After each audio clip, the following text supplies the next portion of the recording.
Telling stories, real talk, so no filter. Where is my man? And where is Cupid? I'm ready for a romance. En 2 ans et demi, j'ai fait 51 dates. Et à l'ère du modern dating, je vais tous vous les raconter. Bienvenue dans Romance, un podcast où je vous raconte les histoires de rencontres avec les mecs d'aujourd'hui. Des histoires parfois drôles, parfois folles, parfois fucked up, mais toujours résolument humaines. Je suis Laurence et vous écoutez Romance. Encore un épisode bonus cette semaine, puisque c'est la suite de l'épisode 11.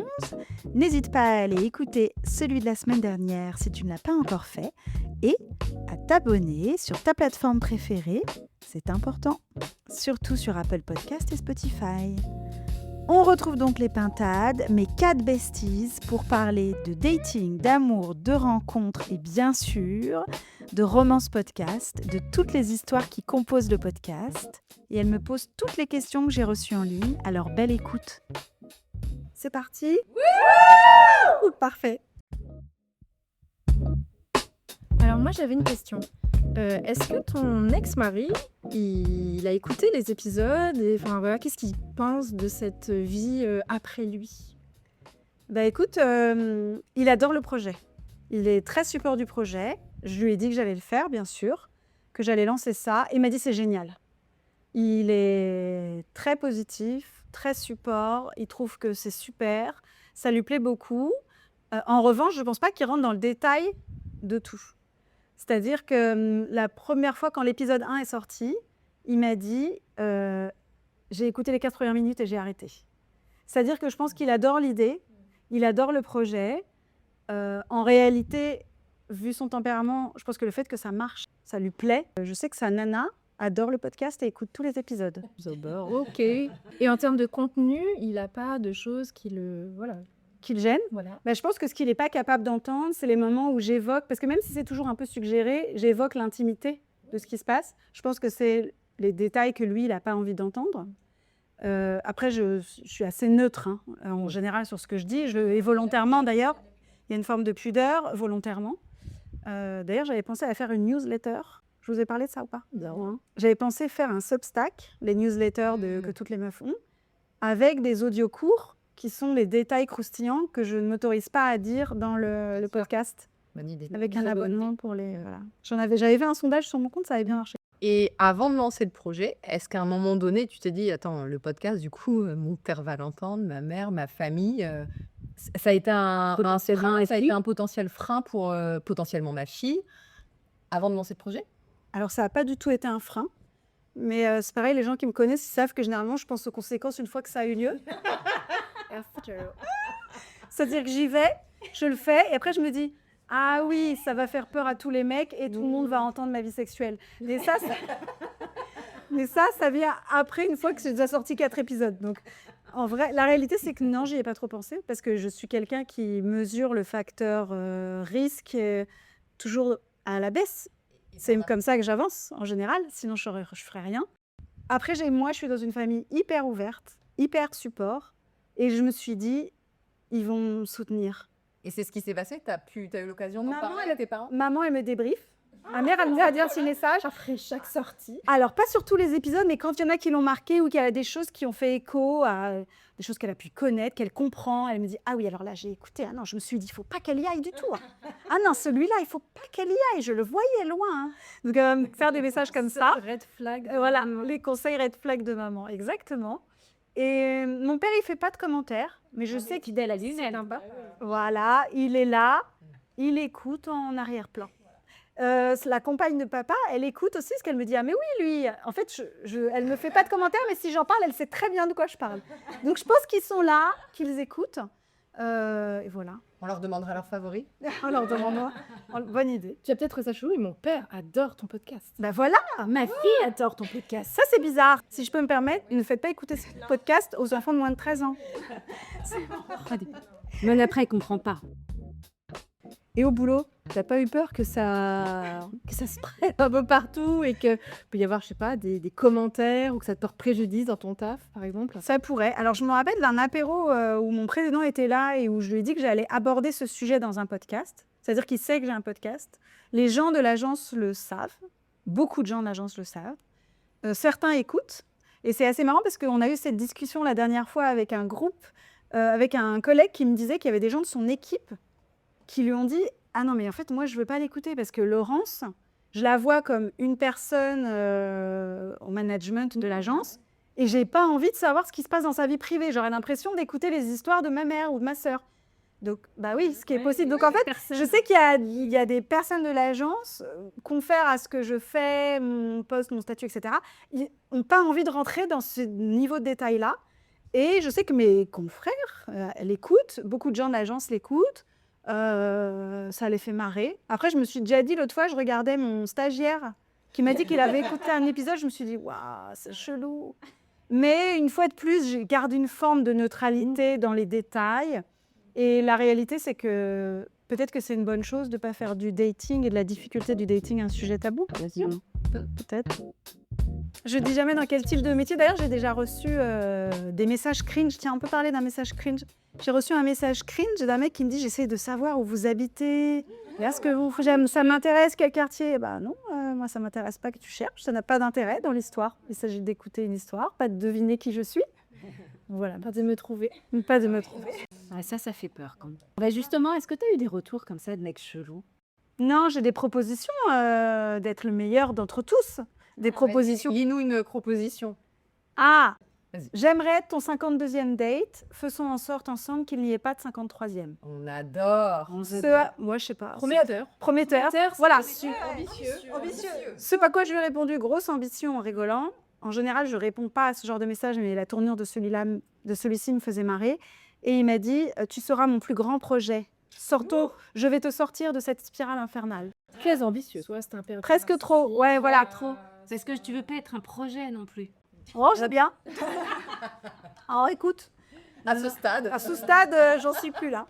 Non, mais oui, je reçois des hommes galants, gentiment, qui me font de très jolis compliments, y compris certains qui sont en couple. Je tiens à le préciser, parce que en sororité, entre femmes, on peut se le dire. Souvent, des messieurs en couple me font des avances sur Instagram, évidemment. Et comment les femmes répondent à ton podcast? Et ça, c'est la plus jolie histoire du podcast. Je m'y attendais pas. Je me disais que les nanas trouveraient ça sympa. Je ne m'étais pas rendu compte qu'on était aussi nombreuses dans le même cas. Je ne m'attendais pas à recevoir autant de messages de remerciements. En fait, le plus grand nombre de messages que je reçois, c'est merci. Ce qui m'a étonnée. Je me serais attendue à trop drôle cette histoire. J'avais rien projeté de spécial en réalité. Mais en fait, c'est merci de partager ce qu'on vit, nous, qu'on n'oserait pas raconter. Qui ressemble à la réalité de ce qu'on vit mot pour mot. Parce qu'en fait, j'ai l'impression finalement, il n'y a pas vraiment de lieu où on raconte le dating des applis de notre génération, je dirais au-dessus de 40 ans ou aux alentours de la quarantaine de manière générale, avec transparence et sincérité en fait. Et comme ce sont mes histoires et des vraies histoires, qu'elles finissent pas toujours bien. Je me rappelle qu'on m'ait déjà dit, mais les gens n'aiment pas toujours écouter les histoires qui finissent mal, ou en tout cas, ils n'aiment pas les raconter. Parce que la réalité, c'est que c'est sûr que c'est pas très glorieux pour moi de raconter que chaque histoire dans laquelle je me lance avec envie et excitation, elle finit toute moisie. Donc, et en fait, les femmes, elles m'écrivent que ça leur ressemble, elles me remercient. J'ai reçu un message hier que je voulais partager, qui est hyper chouette, d'une femme qui m'a dit je ne sais pas si c'est un rapport, mais je suis médecin. Je suis très touchée d'écouter tes histoires parce qu'elles sont dites d'une voix très calme, posée, et que du coup, j'entends la réalité de ce qu'on vit sans débordement émotionnel, sans énervement, excitation, et juste le récit de ce qu'on vit toutes d'une manière très posée, et ça fait beaucoup de bien. Ou sans tout mettre en dérision. Oui, parce qu'il est vrai, par exemple, sur le compte Instagram de Romance, je tourne beaucoup à la dérision, ça m'amuse.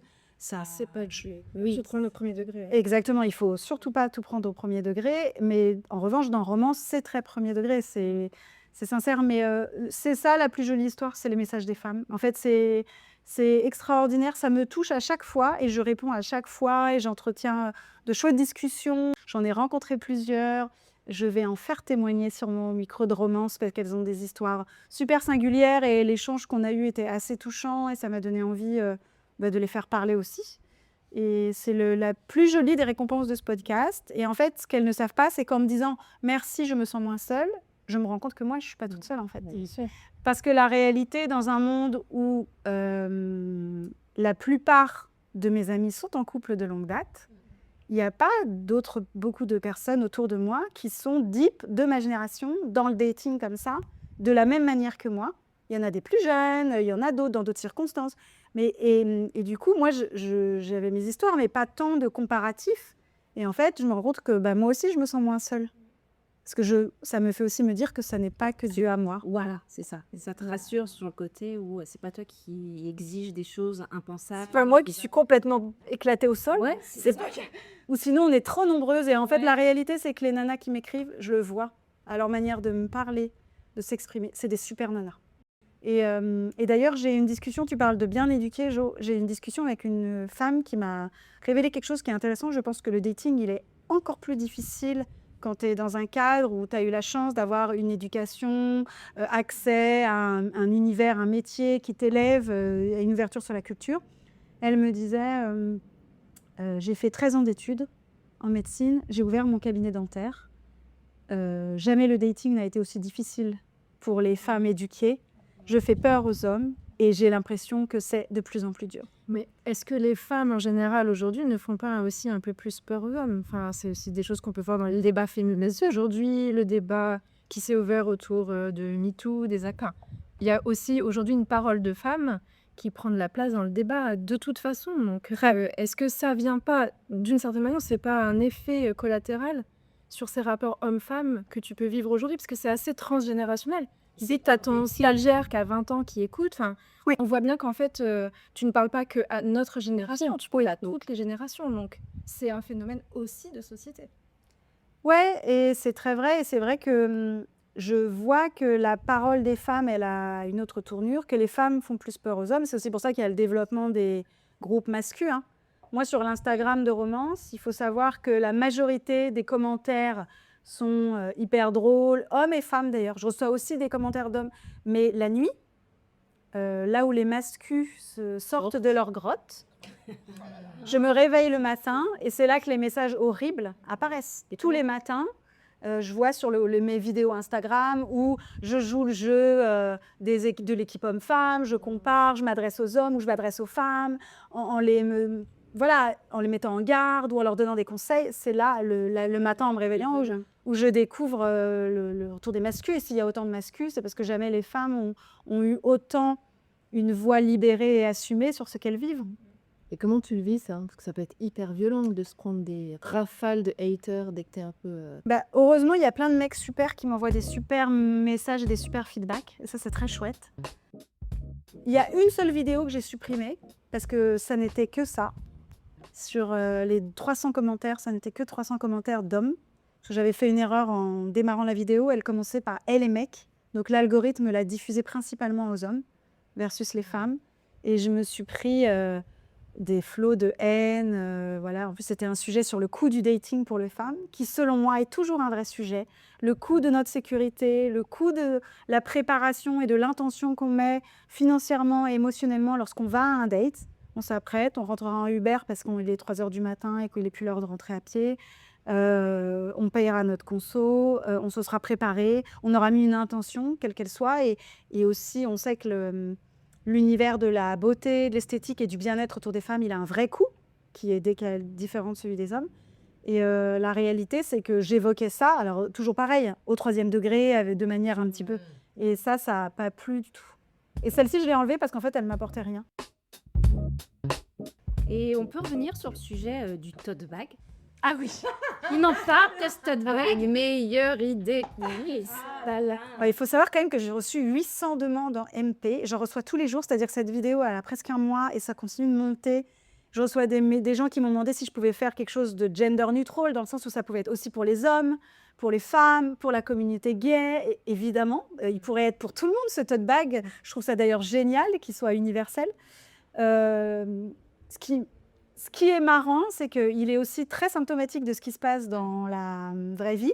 C'est-à-dire que moi, je me suis beaucoup baladée avec dans le métro, qui était en hiver, et enfin là, à ce début de printemps, qui est un des moyens de locomotion principal. Il y a encore l'hiver ici à Paris. Alors bon, là, il fait chaud, mais on a eu pas mal de temps froid longtemps. Et en fait, les gens ne regardent pas, ne lisent pas les tote bags, surtout ne lèvent pas le nez de leur téléphone. En fait, tous les gens sont sur leur téléphone. J'ai échangé des regards complices avec des femmes, puisque nous, les femmes, on regarde les détails mode. On se dit, tiens, sympa son t-shirt, elle a un joli sac. Donc on lit, on regarde. Très peu d'hommes lisent. Et du coup, personne n'a scanné. Pas un tote bag, une coque iPhone. Une coque iPhone. Là, c'est vrai, c'est l'iPhone. Je pourrais faire que ça coûte. Je pense que le coût de revient est un peu plus élevé. Mais du coup, alors j'adore ce tote bag qui est très cool. Alors il a les deux côtés. Il est brandé romance d'un côté. Et quand j'ai envie, je le retourne. Je suis célibataire. Mais la réalité, c'est que je trouvais l'idée hyper drôle. J'ai été convaincue. Et je pense que les gens aussi, parce que quand je vois le nombre de demandes que j'ai eues, je pense que les gens adoraient l'idée d'un tote bag qui disait « j'en ai marre des applis, je mets un QR code ». Et d'ailleurs, on m'a beaucoup demandé sur quoi il était redirigé, sur une page Instagram neutre, où il y a juste « bonjour » et 3 photos de moi. Et l'idée, c'est d'engager la conversation, pas de recréer une application. Il a fait chou blanc. Zéro. C'est rien. Non, rien. Mais dingue. Zéro. On va t'écrire. Et je tiens à dire que c'est même non. Je tiens à dire que c'est même pas que j'ai vu des mecs le voir et se dire ah non, elle est vraiment trop chum, je ne vais pas scanner. Parce que je pourrais aussi, quelqu'un pourrait le voir et se dire bah oui, elle est célib, mais elle me plaît pas du tout. Attends, c'est la réalité. Ouais, c'est la célib. Ouais, c'est la réalité de la vie. Hein. On ne plaît pas à tout le monde, mais c'est que j'ai bien vu que personne n'a. Oui, mais même oui, mais tu es la seule à avoir ce. Ouais, je pense pense aussi aussi pas devenir une femme qui se balade dans le métro à Paris, c'est pas assez. Ah, tu plains. Oui, Tu penses que le fait qu'il y en ait plein. Bah oui. Je pense que si ça devient un mode de communication, tout le monde va faire attention en se disant ah ouais, pour savoir si elle est célib, parce que les mecs ils ont peur aussi d'aller voir les meufs. Personne l'aborde. D'aborder où c'est compliqué. Là au moins tu sais, elle est seule, tu vas pas te faire embarrer. Il faut que ce soit quelque chose de peut-être une vague de c'est de la com. Bah, il reste plus qu'à les lancer alors. Hein. Est-ce qu'il y aura une saison 2 de romance? C'est une bonne question. Oui, bien sûr, il y aura une saison 2 de romance. Malheureusement, il y aura une saison. C'est vrai que on se souhaite qu'il n'y ait pas de saison 2. Non, bah, il y a une saison 2 parce que c'est des histoires qui ont déjà eu lieu. Donc, est-ce que vous voulez que je vous donne des titres en exclusivité? Ah bah oui. Il y a celui qui faisait toujours le ménage, par exemple. Ouais, mais plus les celui-là. Le ménage. Ah non, je te jure. C'est peut-être mon nouveau favori. Celui qui accumule. Ok. Ah non, bah non, maintenant ça, elle en a Accumulé. Il accumule quoi? Mais il accumule quoi, ouais. C'est une bonne question, on verra. On verra. Voilà, ça c'est deux épisodes exemples. Et j'avais aussi l'idée cet été de faire une série que j'appellerais Romance Express, où je raconterais des petites histoires, des petits dating pourris, qui ne feront pas un podcast, qui seront trop courtes, mais qui pourraient raconter des histoires. En fait, j'y avais pas pensé et c'est ma copine de boulot à qui je raconte qui m'a dit, qui est assise à côté de moi au bureau, qui m'a dit non mais attends, et l'histoire de l'araignée là, faut que tu le racontes. Je lui dis mais ça peut pas faire un épisode. Elle me dit non mais cette histoire est dingue, fais-en quelque chose. Et du coup ça m'a donné l'idée de ces chroniques avec des toujours pareil, hein, j'ai envie de dire des anecdotes rocambolesques, des histoires bizarres, des fois tristes, des fois glauques, qui me sont arrivées mais qui n'ont pas donné lieu à une vraie histoire romantique. Du coup, les filles, pour conclure, je voulais vous poser une question, puisque vous êtes mes amies, donc vous me connaissez aussi personnellement, vous connaissiez déjà les histoires de romance avant qu'elles existent. Certaines d'entre vous font même partie de certains épisodes. Donc, vous faites partie de l'histoire de romance et je voulais vous demander, chacune à votre tour, qu'est-ce que vous retenez de romance, en un mot, une phrase, ou ce que ça vous évoque si vous pensez à romance, ou à moi dans romance, ou à romance au global, ce que ça veut dire pour vous, ce que ça raconte pour vous. Alors moi, c'est un univers nouveau. Parce qu'en fait, la dernière fois que j'ai eu un rendez-vous, on n'appelait même pas ça des dates. Je suis en couple depuis 16 ans. Donc pour moi, c'est découverte, c'est voyage en terre inconnue. Bah ouais. Alors moi, c'est pas nouveau. Ah ouais? Moi, c'est pas nouveau. En revanche, moi, j'ai arrêté de dater. Oui. Voilà, donc c'est une autre. Comme moi. Voilà. Et est-ce que romance t'a conforté dans ton idée de te dire non, vraiment? Non, bah voilà. En fait, romance, déjà, je trouve que tu as du courage de faire. Donc, moi, je suis très admirative de romance. Parce que raconter, se mettre à nu, mais et tu fais ça pour le bien de. Enfin, voilà. Donc, moi, déjà, je suis très admirative du courage de le faire et même de se retourner sur des histoires que tu as pu faire, c'est courageux aussi. Mais en tout cas, moi, ça me remet dans des situations que j'ai pu vivre, voilà. Mais avec ton regard. Donc, C'est un sentiment agréable ou désagréable? bonne question. Il y a des moments où ça me remet dans des trucs pas très agréables parce que les profils que tu as, il y en a certains que j'ai pu rencontrer. Mais d'un autre côté, avec ton regard à toi, ça et ton second degré, ça le rend drôle, touchant et agréable. Moins pénible. Moins pénible.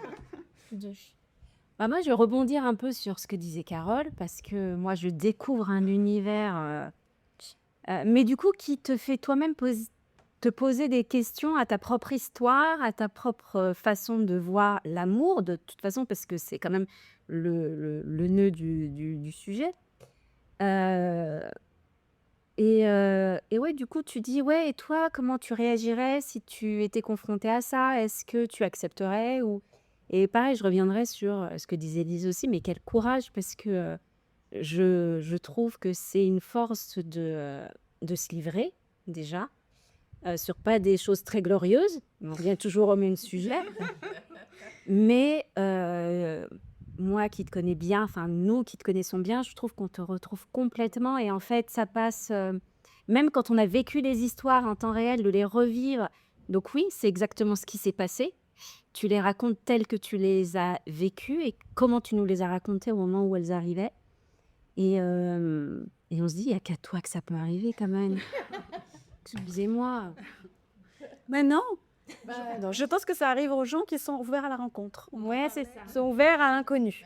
Il faut et aux gens qui n'ont aucune notion du risque. Surtout. Donc une espèce de forme d'inconscience de manière générale. Et moi, romance, alors moi, je suis la pintade expatriée, donc je suis loin de vous. Et j'adore romance parce que j'entends ta voix. Enfin, on peut me dire, je peux t'appeler? Oui, évidemment, c'est pas pareil. Ça me rappelle nos dîners, en fait. Voilà, il y avait notre épisode, donc voilà, j'ai l'impression d'être dans ce dîner, en fait. Du coup, là, c'est marrant parce que j'ai mon petit rituel d'écoute, du coup. Je fais ça, je m'assois, j'écoute. Vraiment, j'ai l'impression que vous êtes presque toutes là, même avec moi. Donc, voilà, c'était mon moment à moi de romance. D'accord. Merci les filles.